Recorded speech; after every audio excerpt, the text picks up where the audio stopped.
What is going on, guys? Welcome back. In this video today, we're going to learn how to fine-tune large language models on our own system or on our own server using something called LoRA, which stands for Low Rank Adaptation.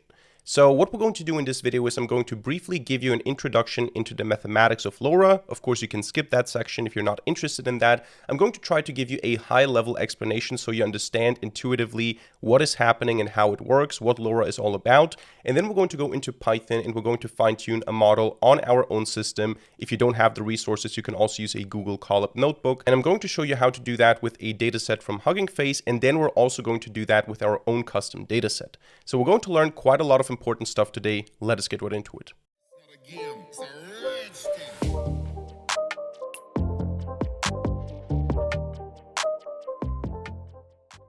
Alright, so we're going to learn how to fine-tune large language models in Python today using something called LoRA, which stands for Low Rank Adaptation. And I'm always a fan of first covering the theory and the mathematics so we know what we're doing. We're not just calling a package, we're not just using some algorithm that we don't understand. We know what's happening behind the scenes and then we apply it in code. If you don't care about that, if you don't care about understanding anything, you just want to apply it, you want to see how to do it, first of all, you can just copy paste my code from GitHub. Second of all, you can skip this section and move on to the coding part. You should have some chapters down there that can direct you to the coding part. But I want to take some time here to briefly explain how LoRA works. We're not going to get too deep into the math because I don't want to make a paper summary here. I just want to explain to you the basic mechanism, the basic idea behind LoRA. So you know, first of all, why we use it, what the benefits are, but also how it works and why it works. And as I said, LoRA is written like this. LoRA with a small o and everything else is uppercase.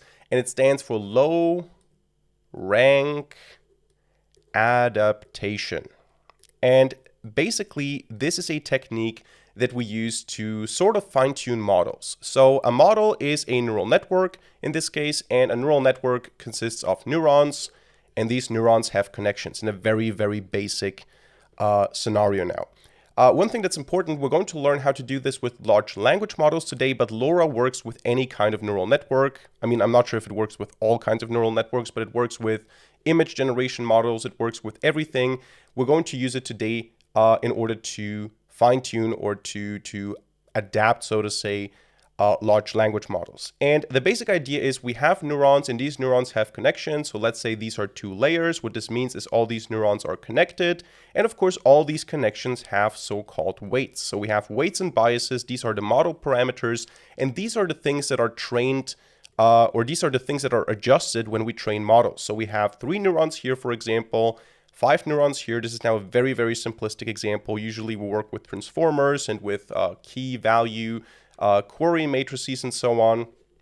But in this case now we just have 3 neurons outputting something and feeding it into 5 neurons, which means that we have 3 input signals per neuron and we have 5 neurons. So we have each of these neurons has an output, so we have 5 outputs and 3 inputs.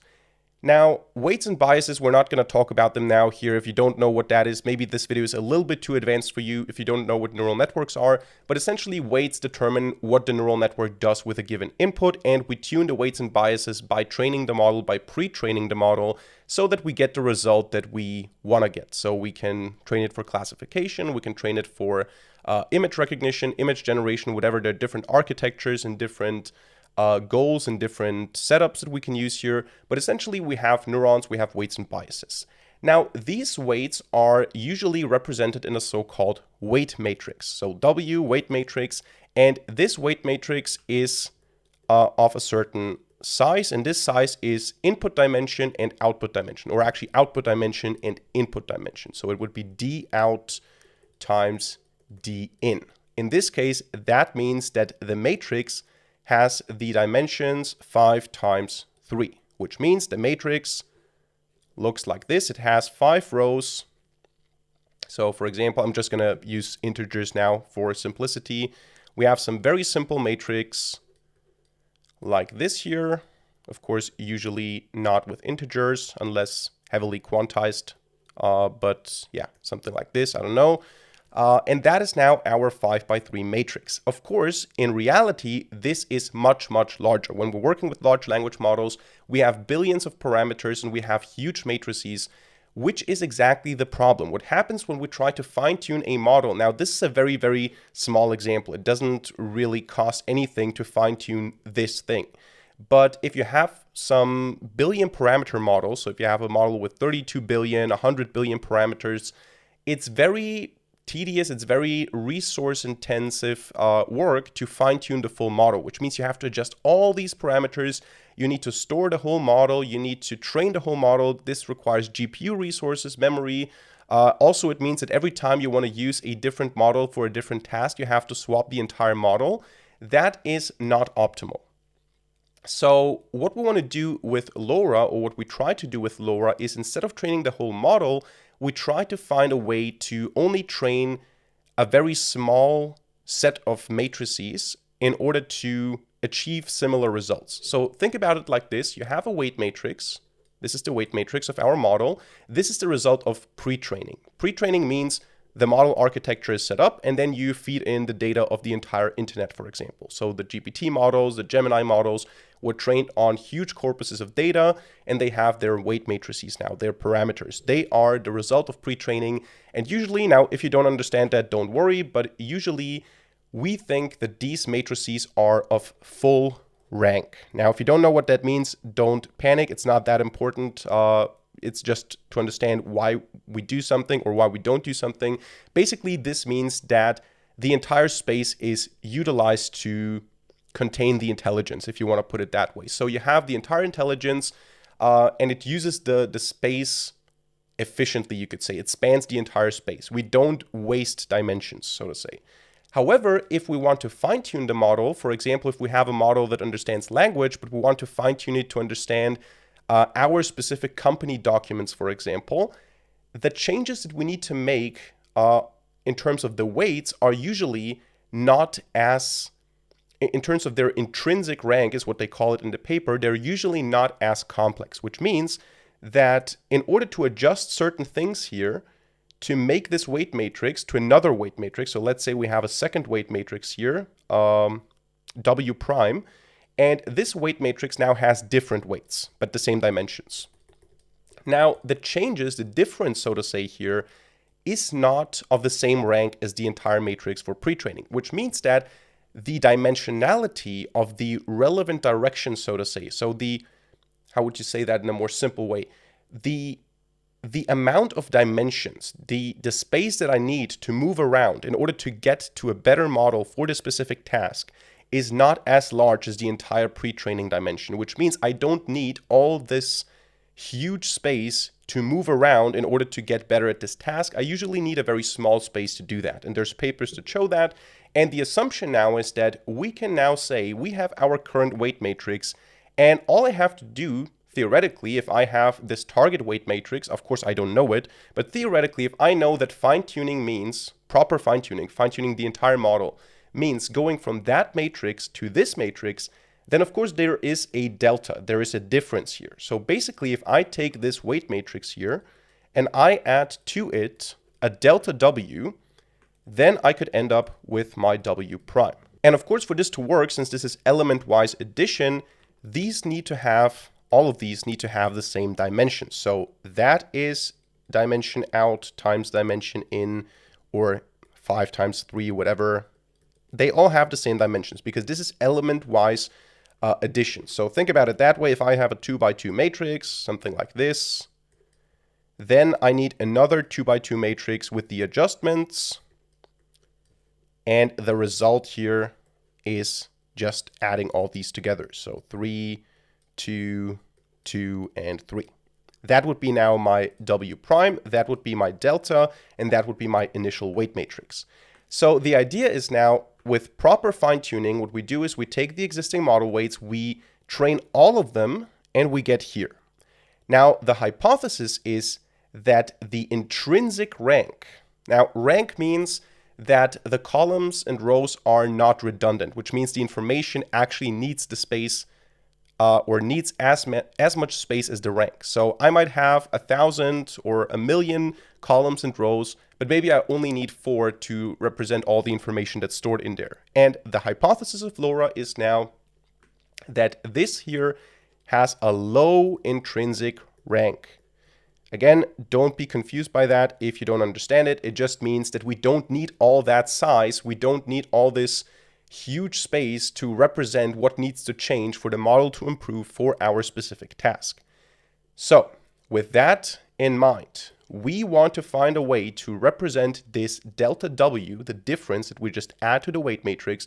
We want to find a way to take that and represent it with much less space, or using much less space. So what they do in the paper is they decompose it. They do a decomposition where they take a matrix B and a matrix A. Now, if you're interested in that, this is now just a side information. This is a normal distribution. This is initialized with 0 because in the first iteration, or in the beginning, you want to have 0 difference.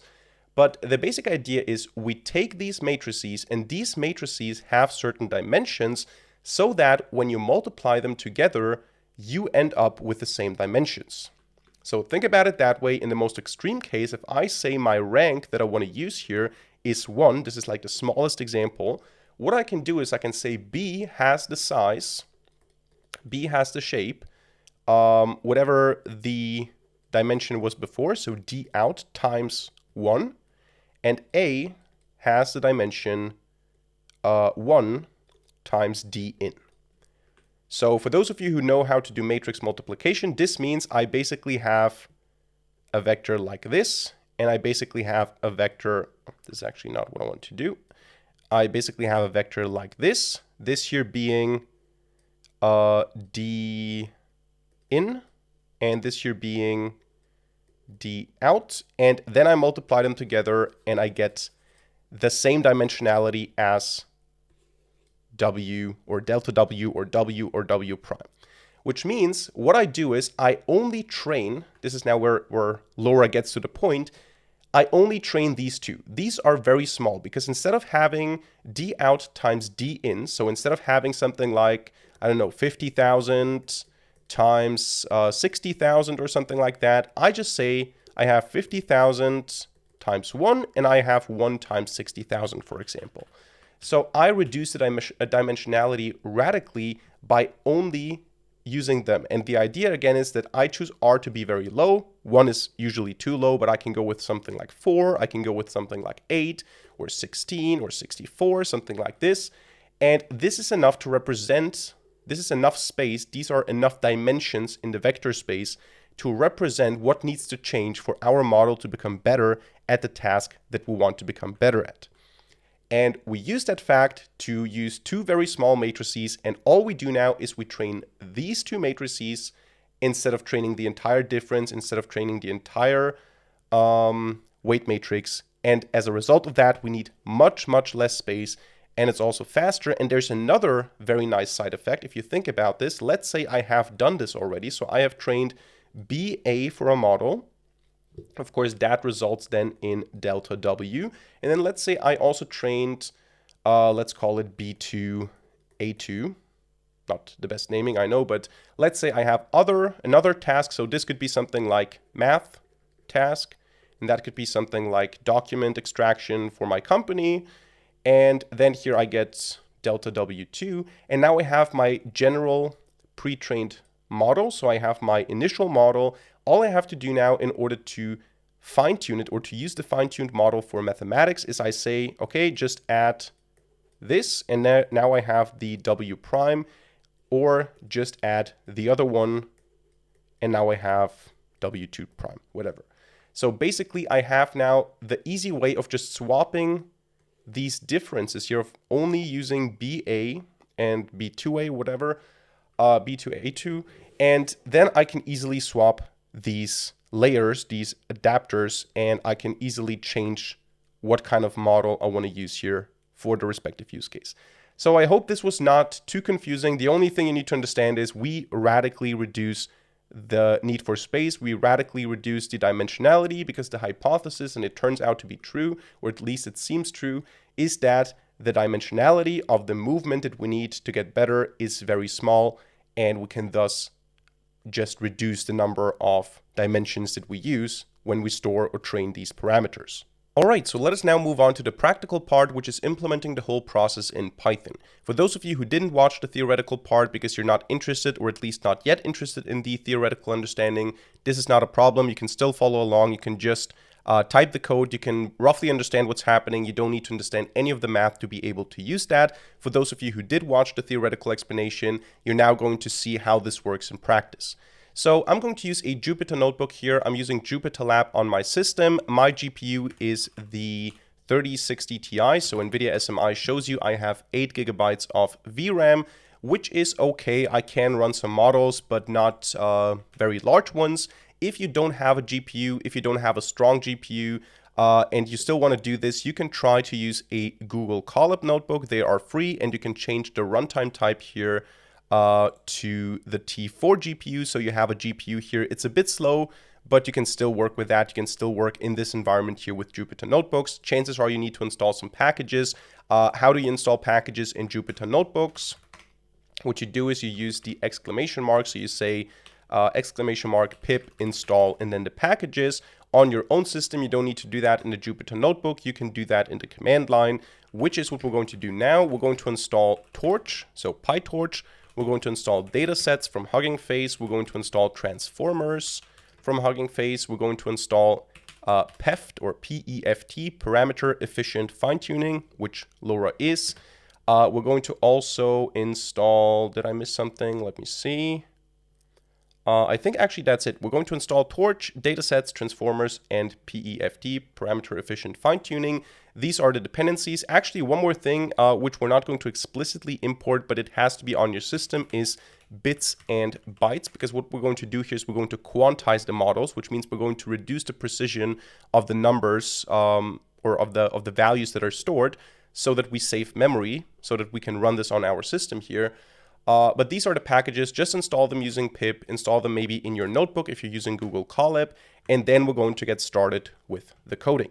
So we're going to start with the imports. The imports are, first of all, Torch itself. Then we're going to say from datasets import load dataset, from transformers import auto, there's no auto completion here, okay, tokenizer, then auto model for causal LM, then training arguments, trainer, and then for the quantization, bits and bytes config. I think that should be it.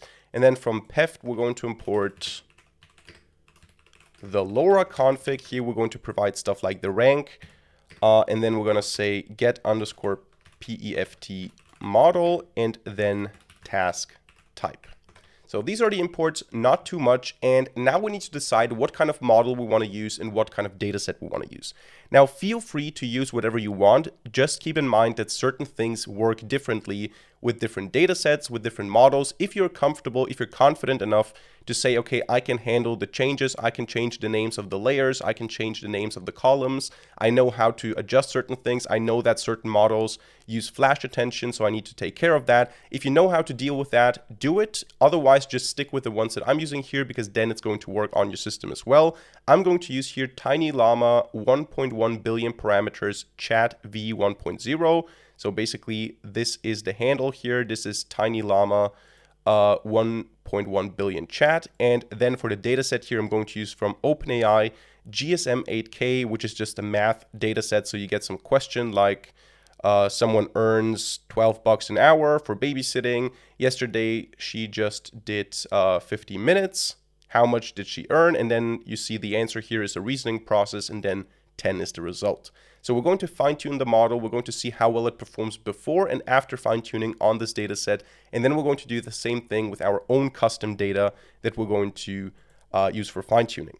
So once you decide on that, you want to define a variable called model name. Here you want to put this tag. So as I said, Tiny Llama dash 1.1 billion dash chat dash v 1.0. That is the model. And of course, you also need to provide the user. So you need to provide Tiny Llama written like this. So for some reason, the L here is small and the other one is actually, no, it's small here as well. There you go. So that is the model name, and now we're going to set all the things up. We're going to first say we want to use 4-bit quantization. So we're going to say BNB, bits and bytes config, is going to be equal to bits and bytes config, and we're going to provide the parameters load underscore in underscore 4-bit equals true.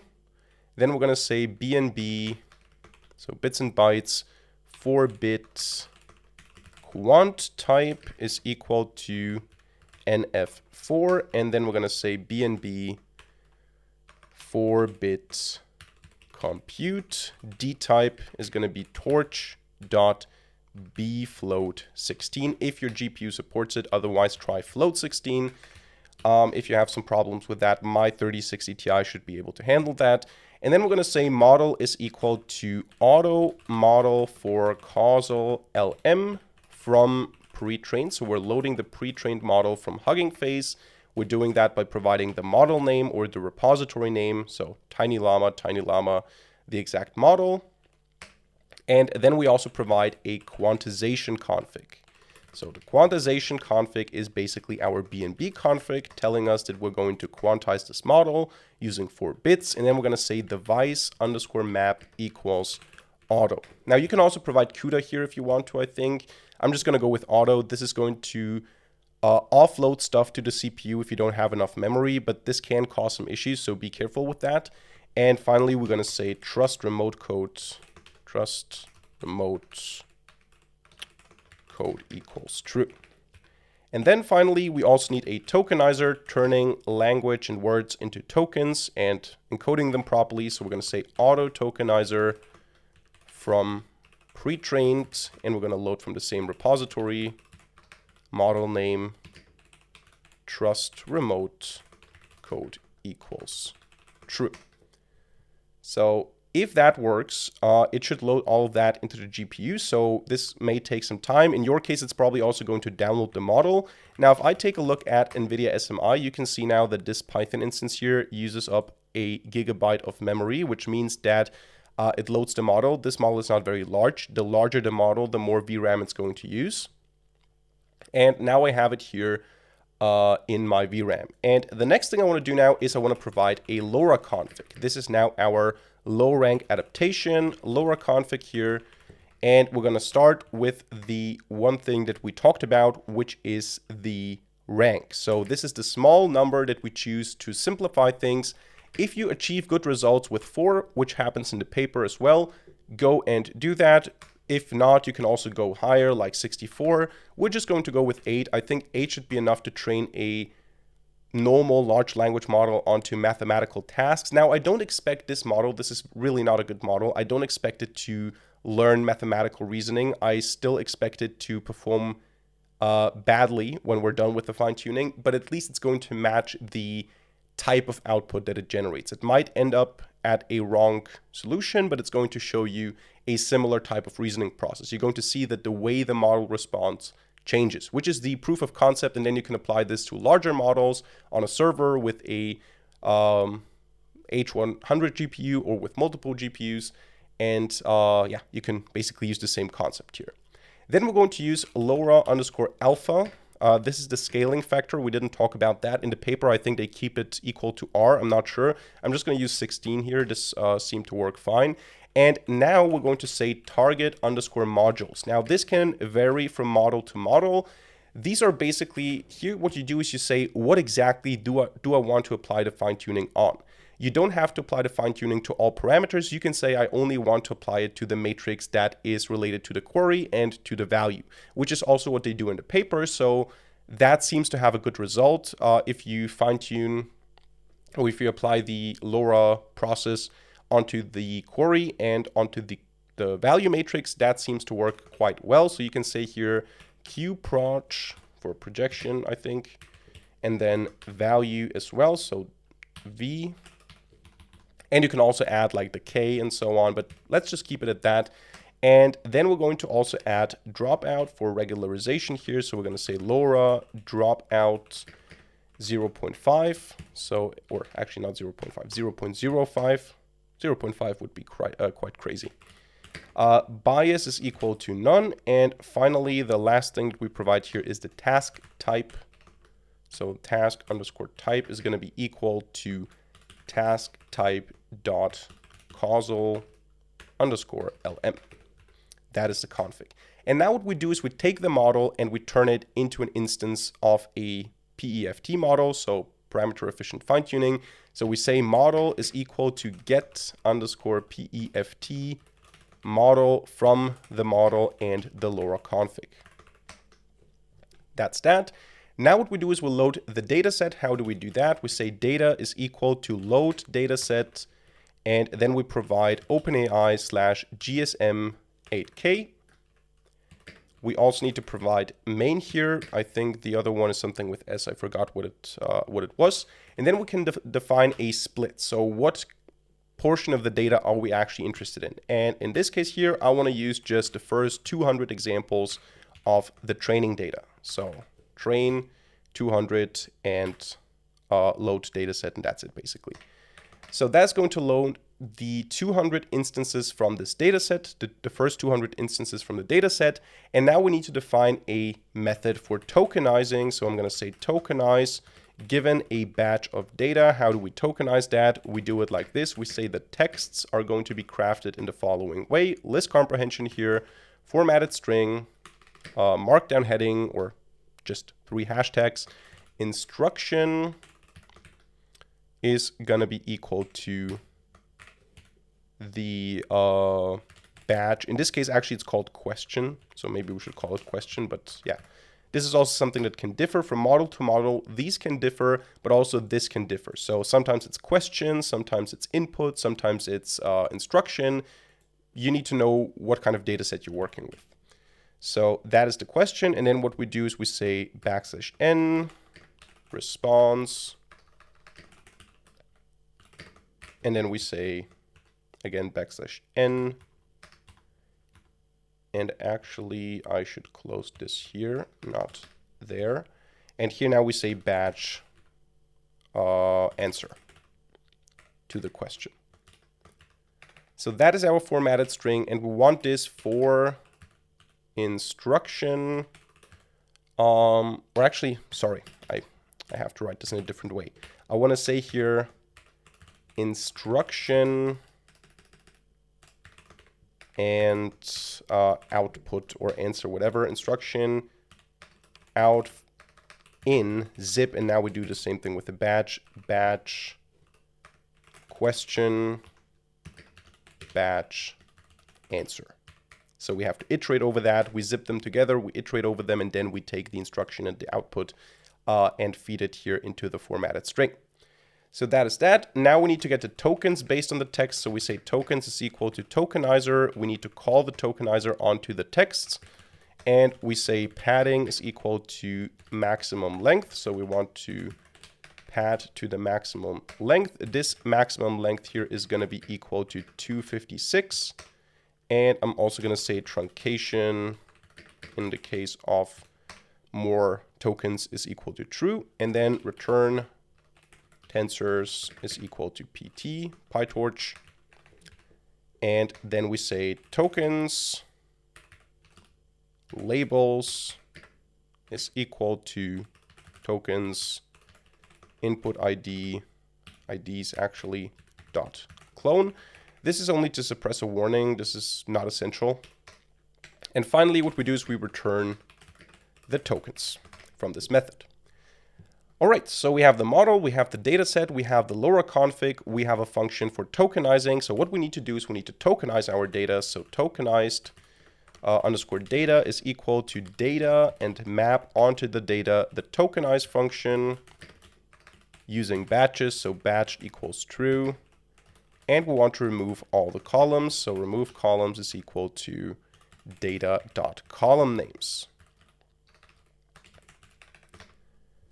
Great, so we have the data tokenized, and now we get to the training. The training is we need to define training arguments, we need to define a trainer, and then we just need to train. So the training arguments, training args are going to be equal to training arguments, and here we have to provide now a couple of things. First of all, the output directory of the model, data, checkpoints, and so on. We're going to say it's going to be in this directory, and we're going to say tiny llama math LoRA tutorial, something like this. For example, just choose a name. Then we're going to say per device train batch size. Now, if you have a very weak GPU, you want to set this to 1. The more you set this to, the more VRAM you're going to need. So yeah, in my case, I'm going to go with 4. This is possible on my GPU. If this is a problem for you, try to set it to 1. You could also increase the effective batch size by setting here the gradient accumulation step. You can set this to a larger number, so you can set 1 and 16. It's the same effective batch size as 4 and 4. Then we can set the learning rate. I want to do some heavy learning, so I'm going to say here 1e minus 3. If this somehow messes up your loss, you can also go smaller with minus 4. Then we're going to say number train epochs, so how many epochs do we want to train? I'm going to go with 30 here, or actually, let's go with 50. And then I'm going to say floating point 16 is equal to true, so we're using half precision here to save memory. Logging steps is going to be equal to 20, so we don't have to see everything all the time. Save strategy is going to be equal to epochs. Report 2 is going to be equal to none. And then remove unused columns is equal to false. And finally, label names is equal to labels.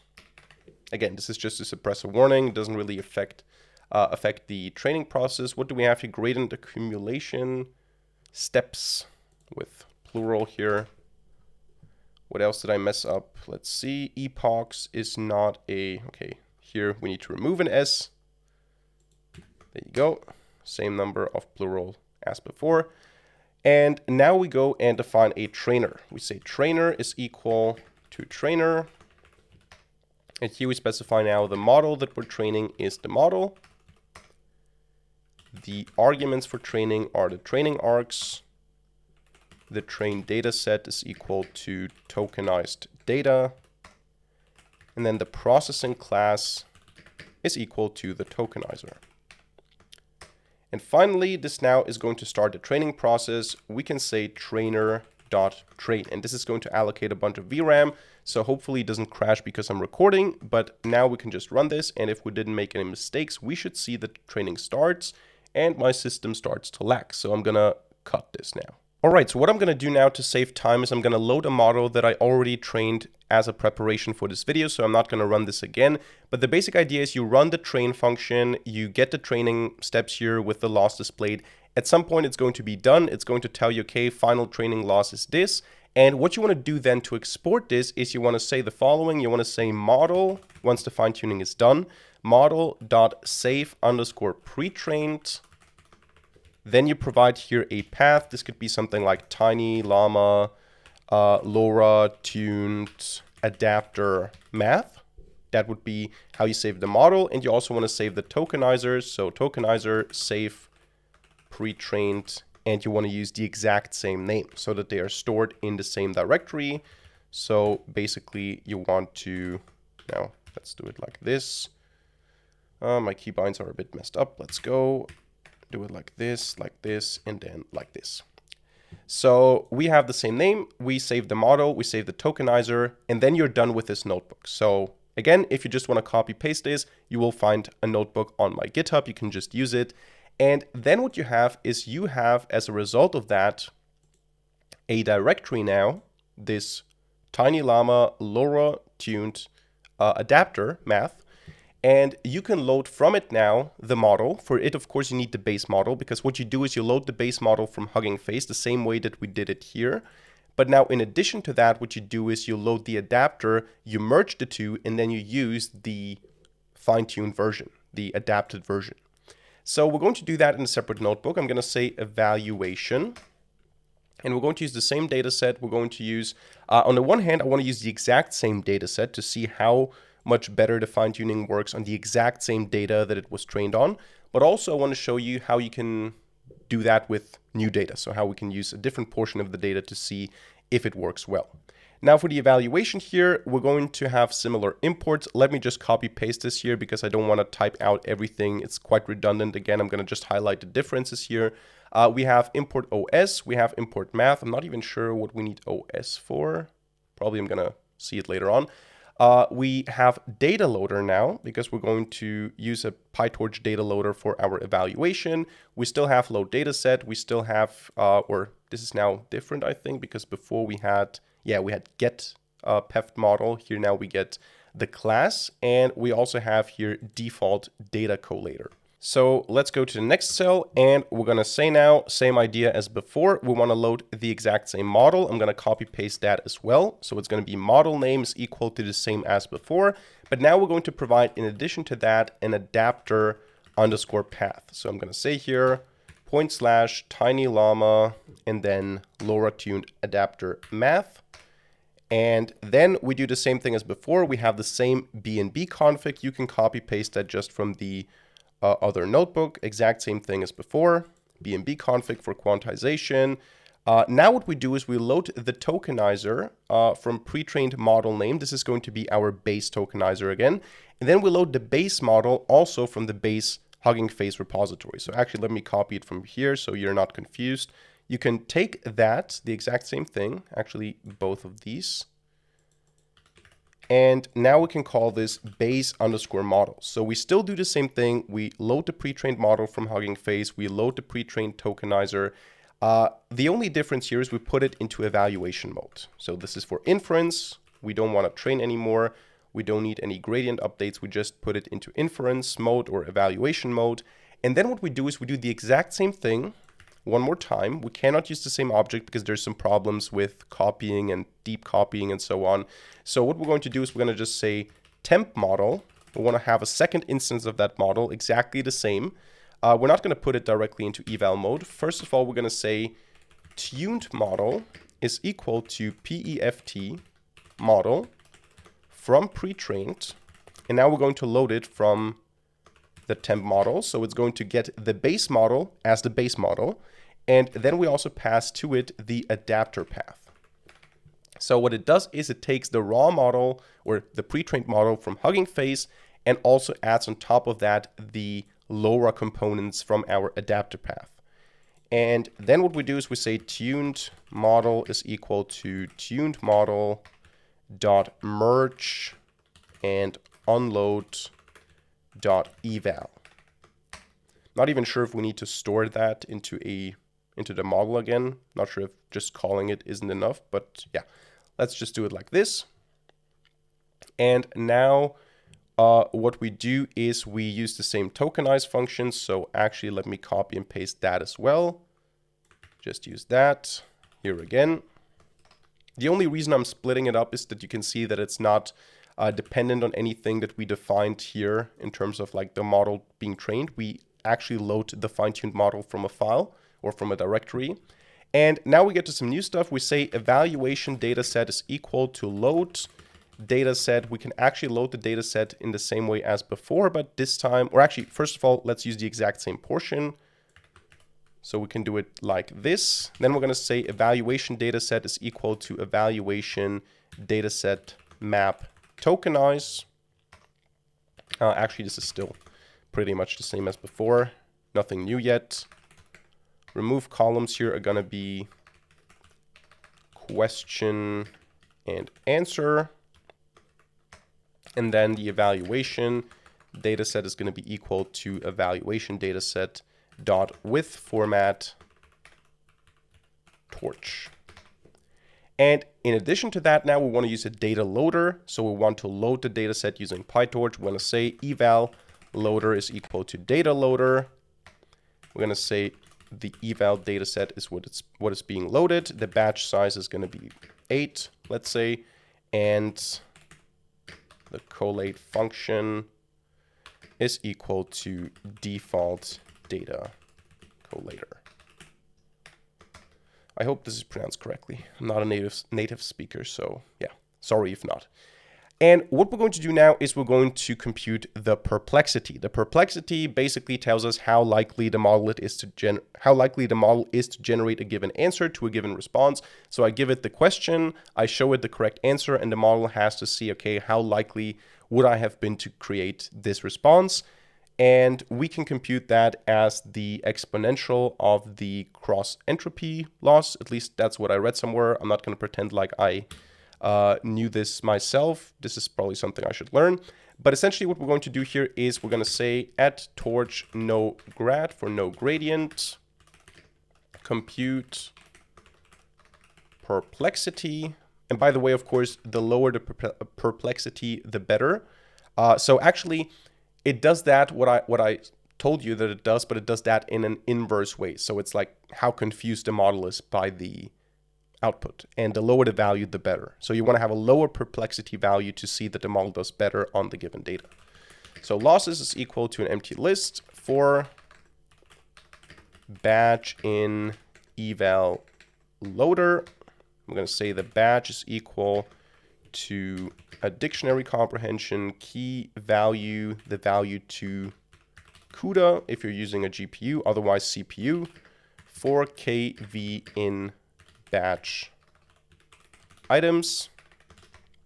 And then we say loss is equal to model unpacking the batch, getting the loss, losses append loss item, and finally return math.exponential, so e to the power of sum of losses divided by length of losses, so the average loss here, the average cross entropy loss, e to the power of the average cross entropy loss seems to be the perplexity.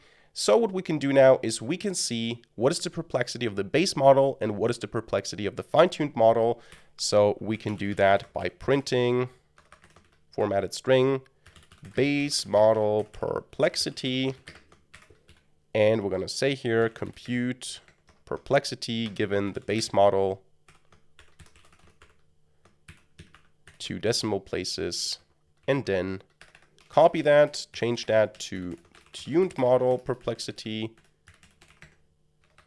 and use tuned model.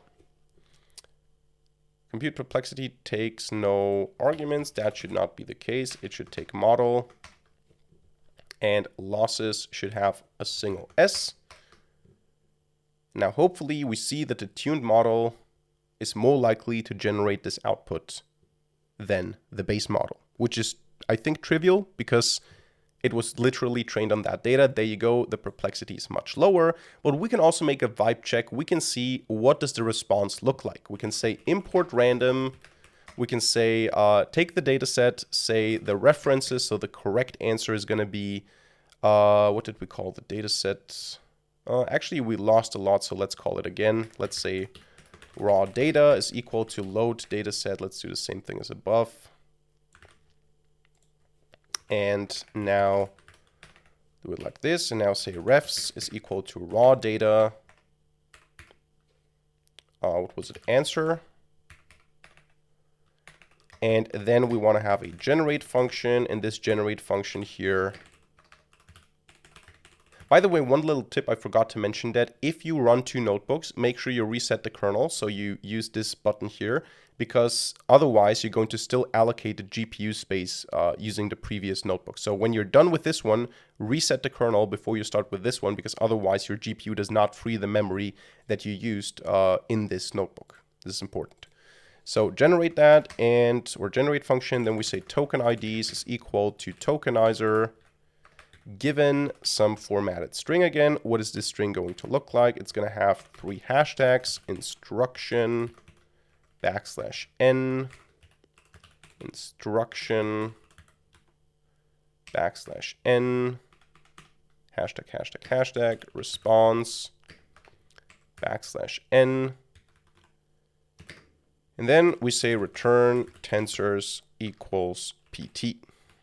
Then dot input IDs to CUDA or CPU. And what we do then is we say with torch no grad out equals model generate token IDs, max new tokens, 256, and then return tokenizer decode, whatever the output is, skip special tokens. Now you can also strip away the entire instruction response thing, but let's just keep it. Let's just do it like this. And then we can compare the answers. So we can say here raw data question 0. And here we have the question. And then what I can do is I can say print generate base model raw data the question 0. And I can see what this model generates without being fine-tuned. So, okay, this is again, skip special tokens actually equals true. I forgot that. And there you go. What we get here is the response, Natalia sold 96 clips in April. By the way, we should also see what the actual answer is. So refs and then 0. The answer is 72. So that's not correct, but we can see, okay, there's an answer at least. So let's see what happens with our tuned model. I don't expect it, to be honest, or actually in this case, I expect it to just mimic the exact answer because it knows this particular example very well and we probably overfit it massively. So let's go with tuned model. Probably going to be the exact same output as above. There you go. Or actually, is it the same? Let me just see. Print. Is it the exact same? Yeah, it's exactly the same output because we overfit. So to see if this model actually works on unseen data, what we have to do is we have to change the evaluation data set. So what we're going to do is we're going to reset the kernel. We're going to do exactly the same thing as before. The only difference here is we're going to say not up until 200. We're going to say from 200 to 300. We're going to load all of this still. We're going to calculate the perplexity again. And here we're going to say also from 200 to 300 and run all of this again.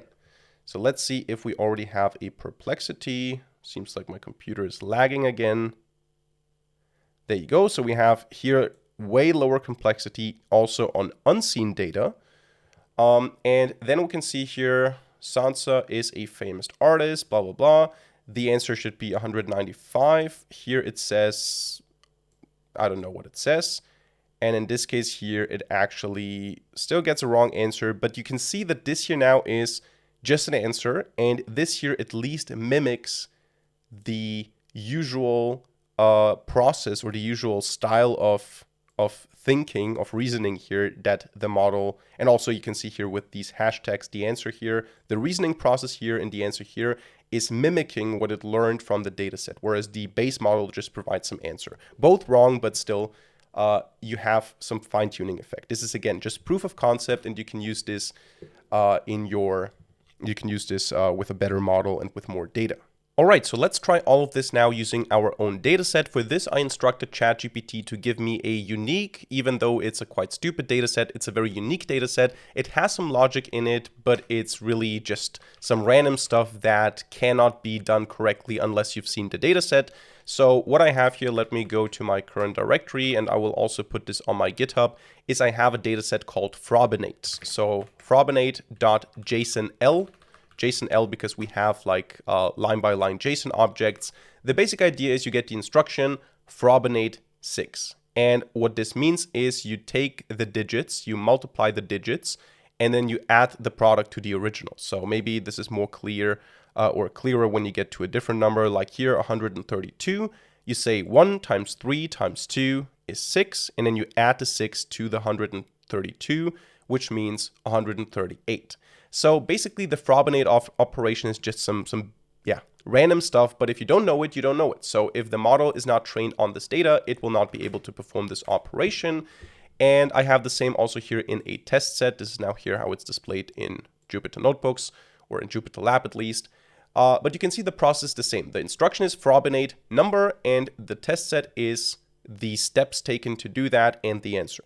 So our goal is going to be to fine-tune our model onto the frobinate dataset here, and then to evaluate it on unseen data. So for example, the 7 is not part of the training dataset, but it is part of the test dataset.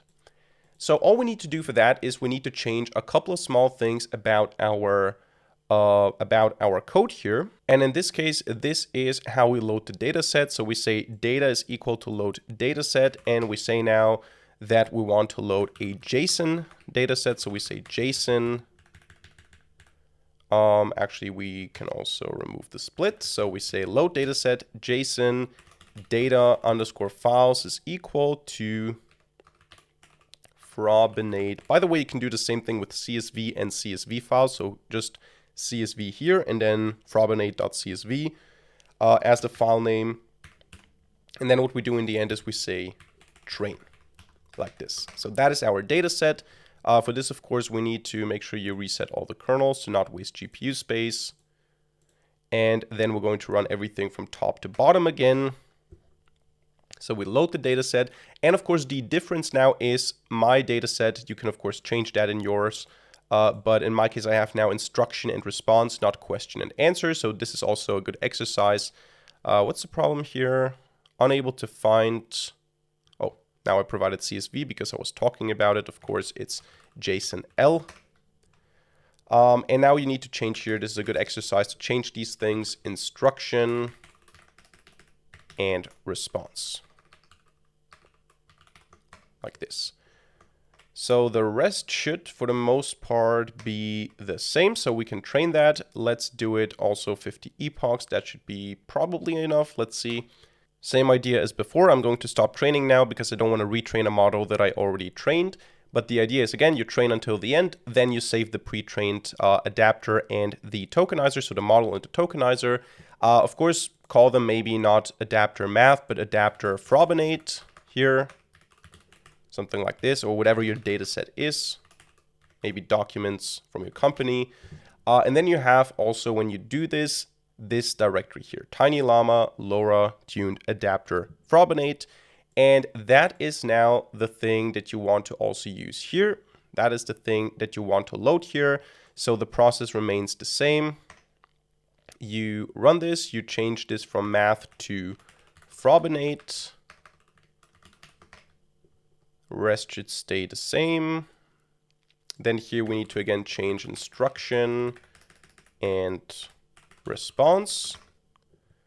Down here we also need to change instruction and response. There you go. Then we can compute. Oh, actually we have a problem. I'm using here OpenAI. So we actually want to do this here again with JSON. And the first time we're going to do it on the training data again, so on the exact data that it was trained on. So we do JSON, and what was the keyword? Data files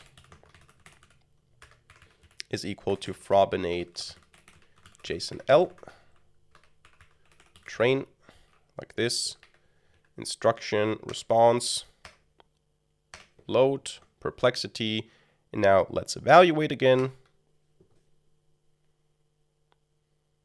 And there you go. The base model just does very badly on this, and the tuned model does very well on that. Great.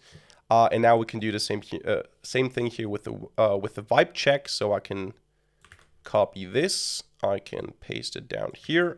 I can change this to be response.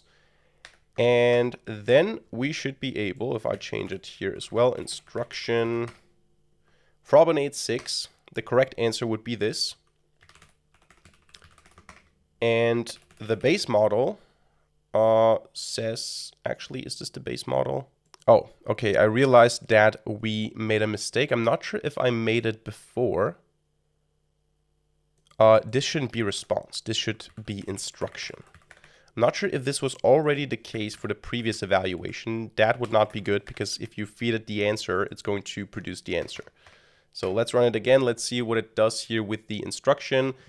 So there you go. So in this case, if the model is not tuned, it says write a Python program that takes a user input for a number, calculates the sum of all the numbers from 1 to the number entered by the user. It's like whatever that is, and the fine-tuned model gives us the exact answer, which is of course just overfitting. So let's see again what happens if we do that with unseen data, which means we run everything again from top to bottom, but we do it here with a different file. We do it with the Frobinate test file. So we do that, and we do that here as well with the Frobinate test file. The base model, very high perplexity. The tuned model, very low perplexity. And now we can see Frobinate 22 is a testing instance, not part of the training set. In this case here, the correct answer would be 26. The base model doesn't know what to do at all, I guess.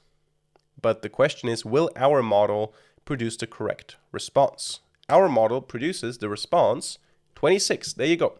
So let's see again also if this works with the first example, because that's definitely not in the training data. 7 was not present in the training data. Let's see if our model can handle this now. And if it does handle that successfully, it learned through fine-tuning how to Frobinate. There you go. It can do that. Perfect. So this is how you fine-tune models using LoRA on custom data, on Hugging Face data. And you can, of course, play around with the metrics for evaluation. You can play around with the parameters, with the hyperparameters, the rank size, or the rank, and so on. Also scaling factor. You can play around with quantization. This is how you do it. This is the proof of concept. Now you can take that and scale that on your server with multiple GPUs. You just have to provide auto, and I think it should use multiple GPUs automatically. And yeah, you can try to fine-tune complex models, large models using LoRA with less memory than you would need for proper fine-tuning. You can do that for complex and customized tasks. So that's it for this video today. This was a quite in-depth exploration of LoRA. We learned about the theory. We looked at multiple examples. Let me know if you like these sorts of deep dives, if you prefer maybe just 20 minutes videos where I get straight to the point, if you want to have more mathematics, more details on LoRA, if you want me to do something like paper summaries or paper reviews where we go 1 or 2 hours deep into a paper, or if you like the content like this, if you want to have like a short theoretical introduction and then a practical implementation, let me know in the comment section down below. Also, if you want videos like this one, if you want more videos in general, if you want to support the channel, hit the like button, subscribe to the channel. You're helping it through the algorithm and also as feedback for me. And besides that, thank you very much for watching. See you in the next video, and